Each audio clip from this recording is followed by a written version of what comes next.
Hello, good morning students.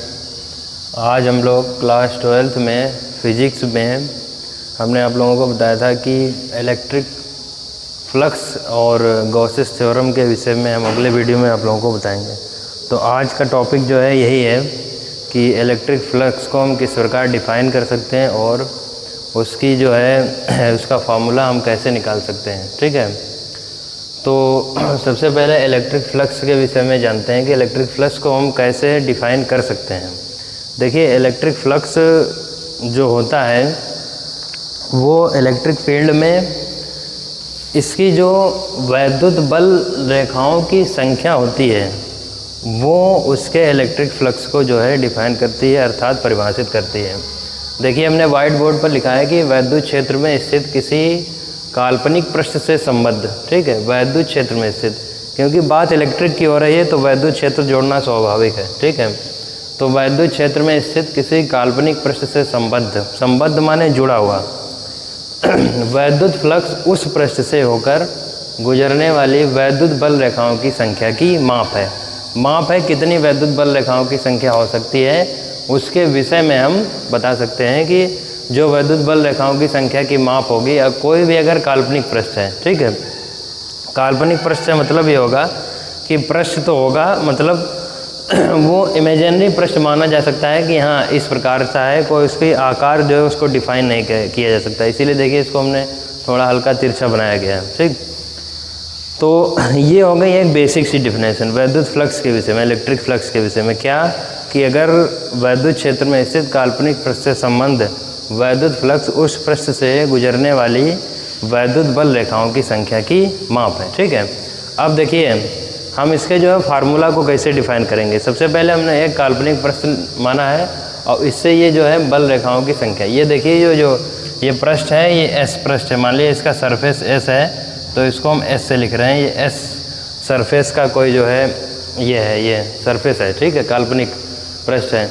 अब देखिए वैद्युत क्षेत्र है तो इसमें जो है इसकी इंटेंसिटी भी होगी, ई होगी, ठीक, और इसमें जो है इसका जो है कुछ ना कुछ क्षेत्रफल होगा क्योंकि इसका सरफेस है। ठीक है, तो फार्मूला निकालने के लिए सबसे पहले क्या करते हैं कि जो इसका मान लेते हैं, माना कोई एक वैद्युत क्षेत्र ई है, ठीक है, तथा उसके सापेक्ष में उसका क्षेत्रफल अवयव लघु क्षेत्रफल अवयव क्या है, डी ए है। लघु क्षेत्रफल अवयव क्या है, डी ए है। अब देखिए इसमें सबसे पहले क्या करेंगे, यदि हम इसका क्षेत्रफल अवयव से बद्ध चुंबकीय फ्लक्स जब निकालेंगे तो हम ये कह सकते हैं कि जो ये डी फाई ई होगा, फाई जो है फ्लक्स को निरूपित करेगा। आगे भी आप देखेंगे जब मैग्नेटिक होगा तो उसमें भी, लेकिन यहाँ पर ई फॉर इलेक्ट्रिक फील्ड, तो डी फाई ई जो होगा वो ई डी ए के इक्वल होगा। ठीक है, ई डी ए के इक्वल होगा, समझ रहे हैं।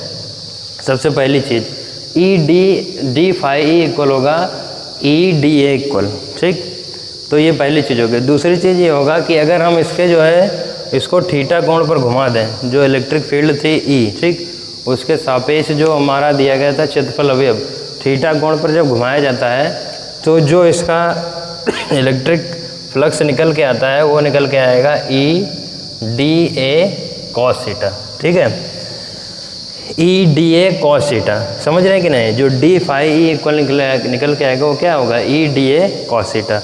चूँकि कॉस थीटा लिखा है तो हम इसका ये कह सकते हैं कि जो दोनों जुड़ी हुई राशियां हैं ई और डी ए, इसका हम डॉट प्रोडक्ट में लिख सकते हैं। ठीक है, हम पहले नहीं बताएंगे ये कि ये हमारा डॉट में होगा या क्रॉस में होगा। ठीक है, हमने बाद में इसको बताना है कि ये जो डी फाई ई होगा, ठीक, ये किसके इक्वल होगा, ई डॉट डी ए के इक्वल हम लिख सकते हैं। क्यों, क्योंकि यहाँ पर कॉस थीटा जुड़ा हुआ। कॉस थीटा में हमने बताया था कि जो अदिश राशियाँ होती हैं, ठीक, स्केलर क्वांटिटी होती हैं उसमें जो है डॉट लगता है, तो ई डी ए इसका जो है फार्मूला हो जाएगा। इससे एक चीज़ बेसिक सी चीज़ निकल के आ गई, क्या कि जो इलेक्ट्रिक फ्लक्स है वो कैसी राशि है, अदिश राशि। कैसी राशि है, अदिश राशि। ठीक है, यहाँ से हमने एक कॉन्सेप्ट निकाल लिया। दूसरी चीज़ देखिए, ये तुम्हारा जो डी फाई ई था ये इसके एक लघु खंड को निरूपित करता है। हमने बताया था कि डी जो होता है, डी फॉर जो होगा वो इसका जो है लघु खंड, ठीक,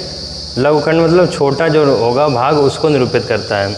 यदि इसका हम संपूर्ण निकालें, ठीक है, संपूर्ण निकालने के लिए क्या करते हैं, जब भी संपूर्ण करना होगा तो हम इसका जो भी राशि दी होगा उसका होल इंटीग्रल करते हैं। ठीक, होल इंटीग्रल कैसे है, देखिए हम अगर इसका संपूर्ण पृष्ठ के कारण निकालते हैं, ठीक, संपूर्ण पृष्ठ के कारण वैद्युत फ्लक्स, संपूर्ण पृष्ठ के कारण वैद्युत फ्लक्स, ठीक, संपूर्ण पृष्ठ के कारण वैद्युत फ्लक्स क्या होगा, इसका होल इंटीग्रल करेंगे। ठीक, डी फाई ई इक्वल, ये पूर्ण राशि है, देखिए इंटीग्रल उस पर नहीं लगेगा जिसकी वैल्यू जो है निश्चित है। ठीक, इसकी वैल्यू डिफाइन है तो ये ई बाहर आ जाएगा। ठीक है, और यहाँ होल इंटीग्रल किसका हो जाएगा, डी ए का, समझ रहे हैं कि नहीं।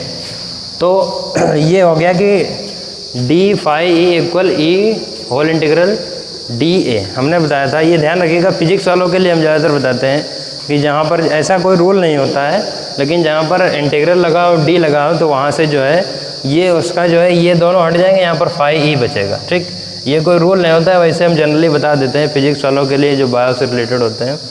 तो इसमें बचेगा ई ए। ठीक, तो हम ये कह सकते हैं कि जो तुम्हारा वैद्युत फ्लक्स होगा वो किसके गुणनफल के बराबर होता है, ई ए के बराबर होता है। ठीक है, और अगर इसके सापेक्ष कोई कोण लिया गया है, ठीक है, मान लीजिए अगर कोण लिया गया है तो वो किसके इक्वल होगा, फाई ए। यहाँ पर जो अगर यहाँ पर ऐसे कहा जाए, ये जो डी ए होगा ये होल इंटीग्रल डी ए, ठीक है, ये ए कॉस थीटा के इक्वल होगा। ठीक है, डी ए जो होगा वो किसके इक्वल होगा, ये तो ए के इक्वल होगा पूरा। ठीक है, और अगर इसमें थीटा कोण दिया गया है तो क्या लिख सकते हैं, यहाँ से लिख सकते हैं फाई ई बराबर ई ए कॉस थीटा। ठीक, तो ये आपकी जो है क्या हो गया, ये आपका इलेक्ट्रिक फ्लक्स के बारे में हो गया। ठीक, परिभाषा लिखी है, यहाँ से जब हम इसका फार्मूला ड्राइव करेंगे तो सबसे पहले इसका लघुखंड मान लेते हैं, और थीटा कोण पर अगर घुमाया जाए तो ई डी ए, यहाँ पर डॉट प्रोडक्ट इसलिए हो गया क्योंकि कॉस थीटा लगा था, संपूर्ण पृष्ठ के कारण ये होगा। ठीक, हमने बताया था ये इसका ए के इक्वल होगा, पूरा उसका संपूर्ण क्षेत्रफल निरूपित करेगा। ठीक है, कोण अगर लगाना है तो इसके साथ में कॉस थीटा, तो फार्मूला निकल के आता है फाई ई इक्वल ई ए कॉस थीटा। समझ रहे हैं कि नहीं।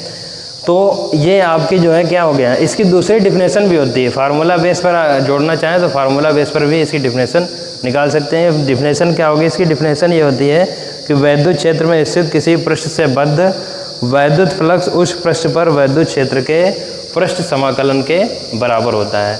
ये इसकी जो है क्या होती है, ये डिफिनेशन होती है किसकी, फार्मूला बेसिस पर। दूसरी चीज़, अब कंडीशंस इसमें आती हैं। कंडीशन क्या आएंगी,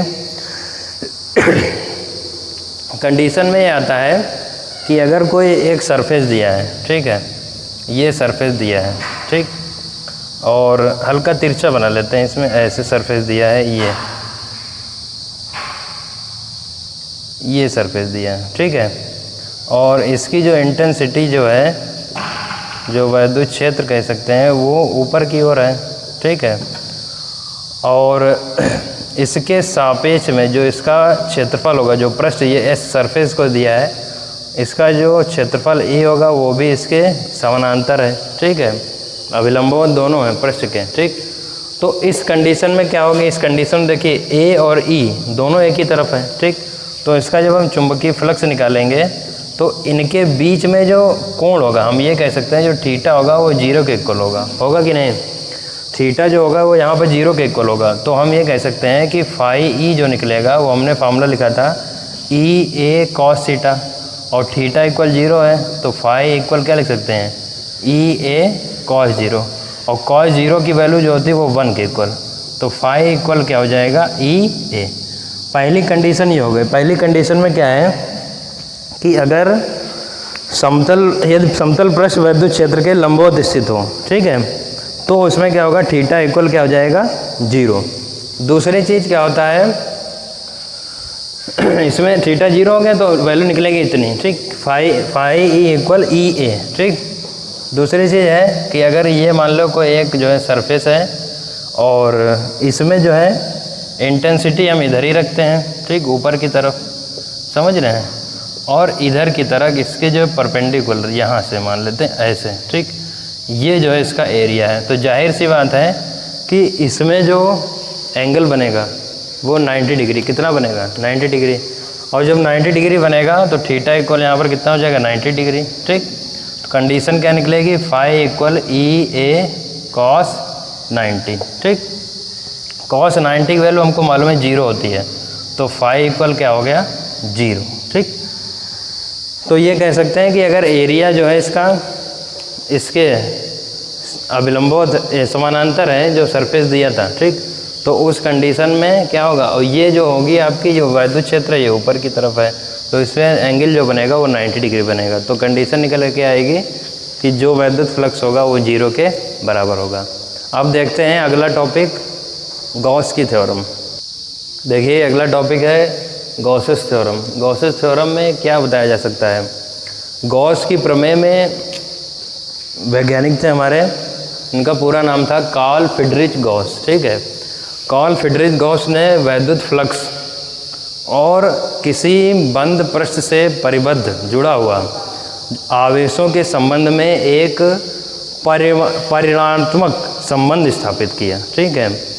उसके विषय में इन्होंने क्या बताया था, देखिए आज गॉस के थ्योरम में केवल आपका जो है ये जो नियम था, ठीक, इसका रूल है, उसके बारे में डिस्कशन करेंगे। बाकी इसका जो डेरिवेशन होगा, पूरा डेरिवेशन वो नेक्स्ट वीडियो में आपको बताएंगे। तो गॉस थ्योरम में क्या बताया गया था, पहले सुन लीजिए। गॉस थ्योरम में ये बताया गया कि किसी बंद पृष्ठ से गुजरने वाला वैद्युत फ्लक्स, किसी बंद पृष्ठ से गुजरने वाला वैद्युत फ्लक्स उस पृष्ठ से परिबद्ध आवेश, आवेश मान सकते हैं Q, उसका 1/ε0 गुना हो सकता है। ε0 हमने बताया था कि निर्वात की वैद्युतशीलता होती है, ठीक, इससे पहले वाले में बताया जा चुका है। तो क्या होता है, किसी बंद पृष्ठ से गुजरने वाला वैद्युत फ्लक्स उस पृष्ठ से परिबद्ध या जुड़ा हुआ जिसको बोलते हैं, इस पृष्ठ से परिबद्ध आवेश, कुल आवेश का 1/ε0 गुना होता है। हम इसको लिखे भी दे रहे हैं, क्या लिखेंगे, किसी बंद पृष्ठ से गुजरने वाला वैद्युत फ्लक्स